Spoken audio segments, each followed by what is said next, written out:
Have you ever found yourself wondering why, despite all the amazing AI stuff we hear about, like every day, our homes aren't, filled with robots folding laundry or tidying up. Right. We've got self-driving cars coming, AI writing novels, but robots doing general stuff. Mm. Still feels pretty far off, mostly stuck in labs. Mm. So if it's not the hardware that's holding things back, what is the real bottleneck? What's keeping these robots from, breaking into our everyday lives? It's exactly what you're pointing at. It's fundamentally a data problem. The hardware, honestly, it's come a really long ways. Yeah.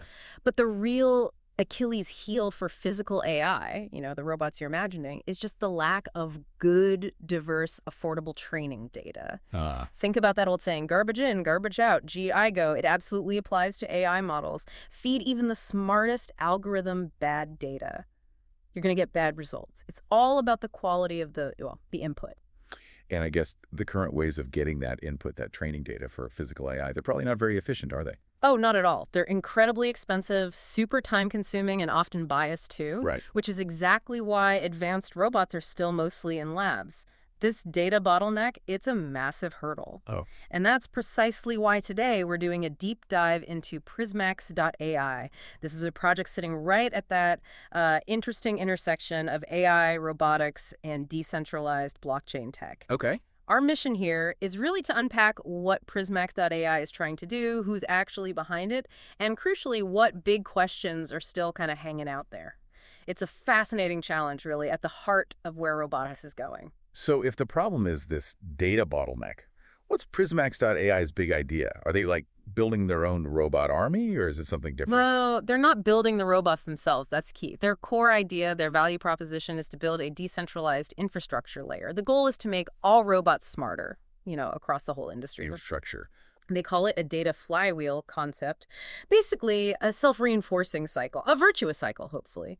It's all about creating the right environment for robot intelligence to grow without getting bogged down in the actual robot hardware themselves. This data flywheel sounds like the engine, like you said. Yeah. How does it actually work? What are the pillars holding it up? Yeah. There are three main pillars: data, teleoperation, and models. So first, data. PrismaX.ai wants to incentivize crowdsourcing huge amounts of real-world visual data. Okay. We're talking video, sensor readings, people doing everyday stuff. The goal is to build these really diverse, high-quality data sets that actually reflect the messy real world. Right, not just lab conditions. Exactly. Then teleoperation. They're setting up a standard platform, sort of turnkey, for humans to remotely control robots. This makes it easier for robotics companies, takes some complexity off their plate when they need to gather data. And finally, models. All that data they collect and validate. They use it to train powerful foundational AI models, working with top AI teams. The idea is to make robots more and more autonomous over time. Okay, so it's not just parts, it's a system. How does it move? How does that cycle actually spin from data coming in to creating value? It's pretty clever how it connects. It starts with crypto token incentives. Ah, the crypto part. Right. That attracts a community, just regular people, contributing that valuable real-world data. This is huge for solving the cold start problem. You need tons of data right away. Right. Makes sense. You need to kickstart it somehow. Precisely. So this massive, diverse data set then helps continuously improve their foundational AI models, makes them more capable, more robust. Okay. Better models then mean more efficient teleoperation. Like maybe one human operator can manage more robots because the AI is smarter and needs less help. Right. Handles more of the routine stuff. Exactly. And that improved efficiency plus access to good models, that attracts the robotics companies. They're the demand side. The customer. The customers, yeah. They pay to access the data, use the platform. Right. That creates a real external revenue stream. And that revenue then funds more token incentives, attracting more data. And the flywheel speeds up. Exactly. Completing and accelerating the whole cycle. So you see, it relies on those external payments to keep the engine running long term. That really clarifies it. And connecting this to the bigger picture, this makes PrismaX.ai a DePIN project, right? Decentralized Physical Infrastructure. Precisely. Yeah, DePIN, think of it like building services for the real-world physical infrastructure, but powered by a decentralized community, not one giant company. Like helium for Wi-Fi or Filecoin for storage, but for robots. Sort of, yeah. They're building a community-owned, two-sided marketplace specifically for robotic intelligence. Their success isn't measured by robots built, but by the data flow, the quality, and industry adoption. It's an interesting angle, isn't it? It really is. And speaking of adoption, let's talk about who's behind this. The people and the money. Sounds like they've got a pretty strong foundation. They really do. The founding team is, well, exceptional. A really interesting mix of expertise. You've got Bailey Wang, co-founder and CEO, deep robotics and AI background, Where? MIT CSL. Plus, he co-founded one Tesla, that was a consumer electronics company, shipped over 10,000 units. So real-world business experience there, not just academic. Okay, that's serious credibility on the robotics side. Definitely. And then you have China Kuei, co-founder and COO. She brings the other crucial piece, deep crypto native and operational chops. How so? She co-founded DeFiner, a DeFi protocol, so she has direct experience using crypto incentives for crowdsourcing data, which is obviously central to PrismaX.ai's whole model. Right. It feels like a very deliberate fusion, aerobotics plus crypto know-how. You don't always see that combination so clearly. No, you don't. And that combination, that vision, it seems to have attracted some serious investment. Oh, yeah. Top-tier VCs. They pulled in an $11 million seed round led by A16 CSX. Wow, Andreessen Horowitz, that's a major endorsement, especially the crypto arm. Huge. And like you said, it's not just the money. It's the network, the credibility, the strategic advice that comes with a firm like that. Were there other big names involved? Yep. Volt Capital, the Stanford Blockchain Builder Fund, Symbolic Capital. It shows pretty broad support from both the crypto-native VC world and, the academic venture side, too. So, strong team, strong backing, Mm-hmm. but every project has challenges. Mm-hmm. And for PrismaX.ai, it seems like a really big one is, well, the name itself, PrismaX. That seems problematic. Problematic is putting it mildly. It's a severe branding and identity liability. Seriously, imagine trying to launch a new tech company called Apex or Genesis today. Yeah, already taken like 100 times. Exactly. The name PrismaX is shared by a surprising number of unrelated, often much more established entities. And this isn't just like a minor inconvenience. It creates real hurdles, marketing nightmares, security risks. It's almost hard to believe. Give us some examples. How bad is it? Okay, well, first there's Baxter International's PrismaX system. That's a medical device, like for intensive care units. Critical stuff. Whoa. And its technical documentation is online. People apparently mistake it for a crypto white paper sometimes. Oh, wow. Okay. That's confusing. Then you've got PrismaX Virtual Productions, a creative agency in Belgium. They do work for huge events like Tomorrowland, very professional, established brand. Okay. There's also PrismaX Hair Care, a cosmetics company. Hair care? Seriously? Seriously. And then, just to mix it up, there's PrismaX with a Japanese boy band. A boy band. Okay, this is getting kind of wild. Wait, there's more. Pimax, slightly different spelling, but sounds similar. They make VR headsets, pretty well known in that space. And get this, there's another company called PrismaX, PRIMAX, a financial services firm that also has its own crypto white paper. Okay, stop. That's just a mess. It is a mess, and you see why it's not trivial, right? Forget SEO nightmares and brand confusion, which are bad enough. Think about phishing scams. Oh, yeah. Easy target. Super easy. Malicious actors can leverage the legitimacy of Baxter's medical device or the creative agency's site, set up fake investment pages. It's a direct security risk for anyone trying to get involved with the actual PrismaX.ai. It's fascinating, in a scary way, how a name choice can create such a vulnerability. Yeah, huge operational headache, for Right sure. there. Okay, moving past the name. What about the actual tech, the engine? You mentioned their AI validation system, Proof of View. What does that actually do? Right. Proof of View, it's basically their quality control filter for all the data coming in. Okay. Its main job is to weed out the junk, low-quality submissions, stuff that's too repetitive, even potentially AI-generated fake data.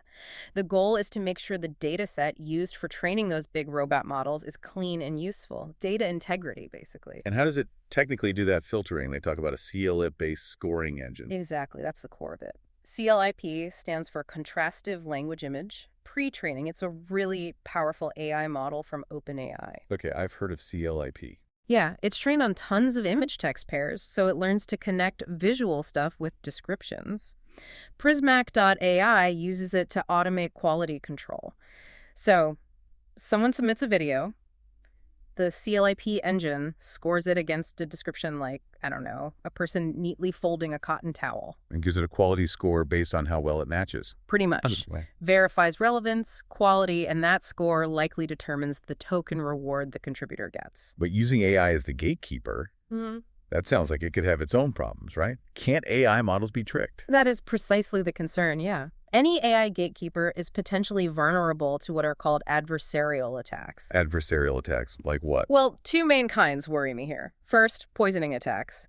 Bad actors could try to sneak in subtly corrupted or mislabeled data if that gets into the main data set. It messes up the final AI models. Exactly. It degrades the performance of the very models that robotics companies would eventually pay for.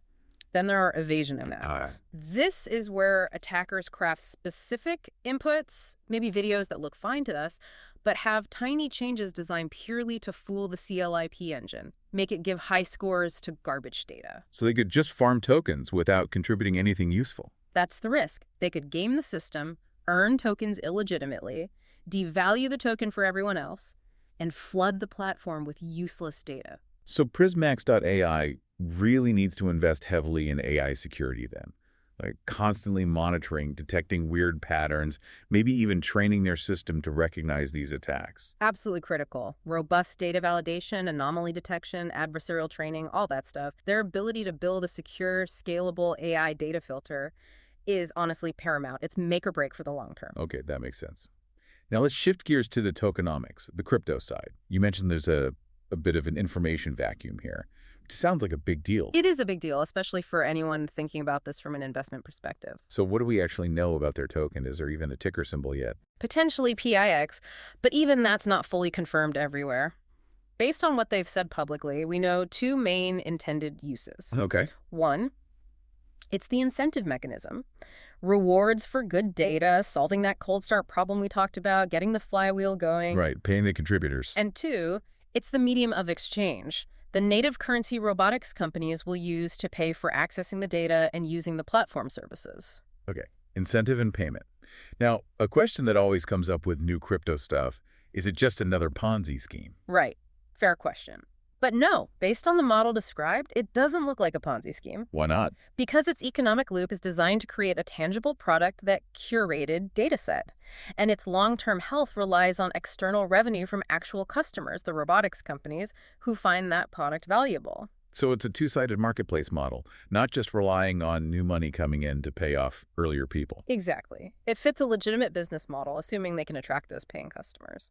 But, and this sounds like a big but, you mentioned the white paper void. What's that about? This is where it gets really concerning. There's just no public white paper, no detailed tokenomics documentation available anywhere. Really? For a project with A16's backing? That seems unusual. It's more than unusual. It's a major transparency failure, in my opinion.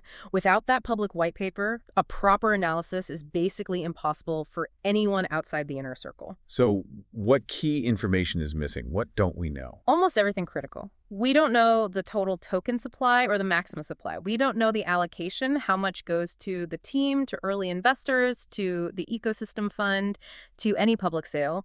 Crucially, we don't know the vesting schedules for the team and investors. Which tells you when they can start selling their tokens, potentially crashing the price. Exactly. Huge factor for assessing sell pressure. We also don't know the emission schedule, how quickly new tokens are created, or if there are any burn mechanisms, ways tokens are removed from circulation, maybe tied to platform usage, which could create scarcity. Wow. So it's just a black box, token-wise. Pretty much, and this creates a huge information asymmetry. You can bet the VCs, like A16s, have seen all this information privately. Of course. But the public, retail investors, anyone else interested, they're left completely in the dark. Investing without knowing any of this is, well, it's flying blind. Pure speculation. Yeah, that's a massive red flag, transparency-wise. Okay, let's talk about where they fit in, the competitive landscape. You said they're not building robots, so who are they competing with, if anyone? It's interesting because they're aiming for a slightly different niche. They want to be a foundational data layer for the industry rather than a direct competitor within it. So not like a company building robots for warehouses or something. Right. Take Telexistence, for example. They build and deploy their own full-stack robots, like the ones restocking shelves in Family Mart stores in Japan. They're vertically integrated, collect their own data for their specific use case. PrismaX.ai wants to break down those silos. Okay, what about others, like Olus Robotics? Olus Robotics is different again. They provide software and hardware add-ons for existing industrial robots, focusing on remote monitoring and error recovery. Useful, but not the same as building a core data marketplace. And Avatarin. They use telepresence robots too, don't they? They do, yeah. And they have a similar concept of using human-operator interactions to train AI, sometimes called remote to AI. But their focus seems more on the avatar telepresence experience itself, rather than creating this broad, open data marketplace for general physical AI. Okay, so those are robotics companies. Hmm. What about other decentralized data projects, like Sapien? Sapien is probably closer conceptually. They call themselves a decentralized data foundry. They focus on expert-led labeling, often for complex 3D or 4D data. So similar idea, decentralized data, but different focus, different methods. PrismaX.ai's unique angle seems to be this tight focus exclusively on physical AI data, using teleoperation as the main collection method and crypto economics as the engine. So their unique selling proposition, their USP, is being this dedicated utility layer for the entire robotics industry, capturing value from the growth of the whole field. That seems to be the ambition, yeah. To be the go-to data source and platform that helps everyone else build smarter robots. All right, let's try to pull this all together. Final assessment time, laying it all out. Is PrismaX.ai legitimate? Yes. Based on the team, the backers. It's definitely a legitimate tech venture. No question there. Okay. Is it Ponzi-like? No. The model itself, the two-sided marketplace aiming for real customers and a real product, that's a legitimate structure, not a Ponzi. Does it provide or could it provide real value? In theory, immense value, absolutely. Tackling that data bottleneck for physical AI is potentially huge, a critical problem to solve. Can the token economics actually work? Theoretically, yes, the flywheel concept makes sense, but practically, it's completely unanalyzable right now because we just don't have the crucial information, that white paper void again. And the biggest risks? Yeah. Summarize those. Substantial risks. The brand confusion is a major ongoing headache and potential security risk. And the tokenomic transparency failure is, frankly, critical. It makes informed investment impossible for most people right now. So, my final take. PrismaX.ai is a classic, high-risk, high-reward venture capital kind of play. Meaning? Meaning it is not recommended for public or retail investors at this stage. The information asymmetry, that lack of a white paper, is just unacceptable. Investing now is pure guesswork, pure speculation. But maybe for VCs, high-risk investors. It only becomes a strong consider for VCs or investors with a very high risk tolerance after and only after they release a comprehensive white paper. We need full transparency on supply, allocation, investing, all of it. Until then. So for you, the listener, it's maybe a fascinating project to watch from the sidelines for now, see if they address these issues, but definitely not one to jump into blindly. Watch this space, but keep your wallet closed for now. So, thinking about all this, what does it mean for you? Consider how the whole future of AI, especially robots in the physical world, really does seem to hinge on solving this data problem. It's fundamental. And think about that tension, the balance between rapid innovation, which PrismaX.ai is clearly aiming for, and the transparency needed for trust and, frankly, sensible investment. How will that balance play out? Will a project like this manage to overcome these big hurdles, especially the transparency one, to actually help kickstart that robot revolution we keep imagining? Or will these early challenges prove too much? It's definitely a fascinating space to keep an eye on as things develop.